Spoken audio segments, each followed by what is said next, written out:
For the past 2 years, I have made over $350,000 promoting TikTok Shop products and going viral hundreds of times and even growing multiple accounts to over 150,000 followers. And after analyzing videos that have made me thousands of dollars versus the ones that have completely flopped, I have discovered something that has completely changed how I approach content. It turns out, and big shocker, it's not the camera quality that matters, it's not the fancy editing or even the posting mass amounts of videos that makes you tons of money or even goes viral. There are 15 specific things that I do on every single video that I record on TikTok Shop that increases the likelihood of my videos going viral. And if you're wondering, these are the same strategies that I taught my sister, who went from making $0 to building an $8 million TikTok Shop affiliate account her first year and a half doing this. The difference is that she implemented these things consistently. So in this video, I'm going to reveal to you what those 15 things are and why if you implement them, I guarantee you will have consistent $100 days or more on TikTok Shop. First off, let's talk about the mindset shifts. The first one out of 15 is I treat every video like I am talking to one person and not thousands or millions of people. Most creators try to appeal to everybody. I try to appeal to one specific person.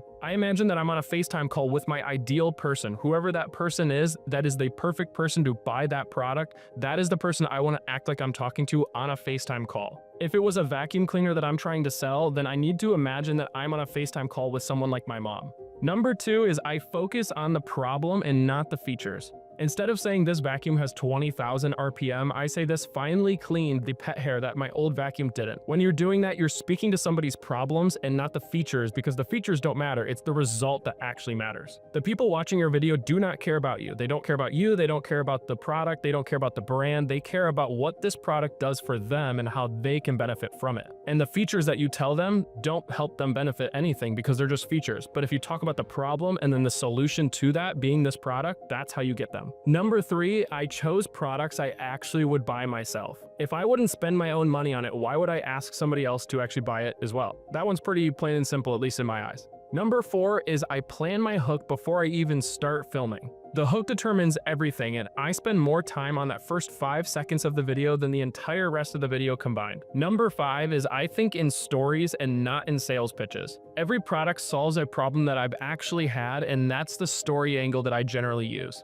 Now let's move on to actual content tactics that you can implement. These are tactical content strategies, and number 6 is I've always filmed products solving a problem within the first 5 seconds. Visual proof of this product solving a problem will always beat verbal claims every time. Number 7 is spark curiosity or controversy. For example, why does it take until 2025 to come up with this? That quote will always create some type of curiosity because it makes people want to think about what is about to be coming next. Like, what am I going to see next that took until 2025 to come up with it? And you can also combine the curiosity with the controversy inside of that because you're making people wonder, is this product actually, new? Is it been here for years or is it, brand new in 2025? And if you choose a product that's been here for years, you're going to create a ton of controversy, which gets people to comment, which also boosts your video and makes you more money. Number 8 is I film multiple product angles and I get tons of extra footage so I can pick and choose the ones that I prefer. I do all of this inside of the TikTok app. I don't do it in my camera roll and I don't do it on CapCut. I prefer the actual TikTok app and I just film a ton of different clips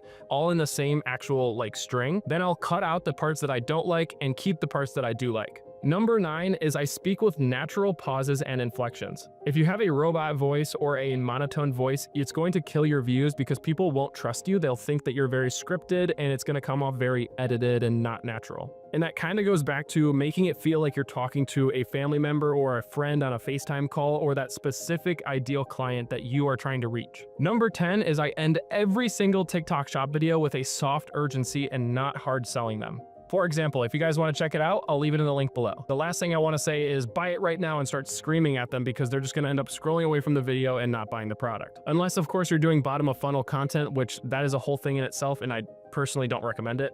And finally, the psychological triggers that actually are responsible for making me hundreds, if not thousands of dollars and generating millions of views. And trust me when I tell you that 90% of people don't even do these things. And that is advanced psychological triggers for the final 5. So number 11 is I create a mini cliffhanger every 15 seconds of my TikTok shop videos, or maybe even shorter than that, maybe sometimes every 5 seconds. For example, I would say something along the lines of, but here's the crazy part. Or for example, wait until you see this. This keeps people watching because it makes them want to see what's coming next and what the next part is. It's re-hooking them into the video. Number 12 is I acknowledge the potential objections that people are gonna have. So for example, if this product has a really bad feature to it, I will call that thing out right at the beginning of the video. That does two things. It actually builds trust with the viewer, which makes them want to buy from you even more. And then secondly, it actually reinforces the good thing at the end of the video that you talked about the product. So if you start with a negative thing and then you move to a positive thing, it's actually really good for that positive thing you talked about.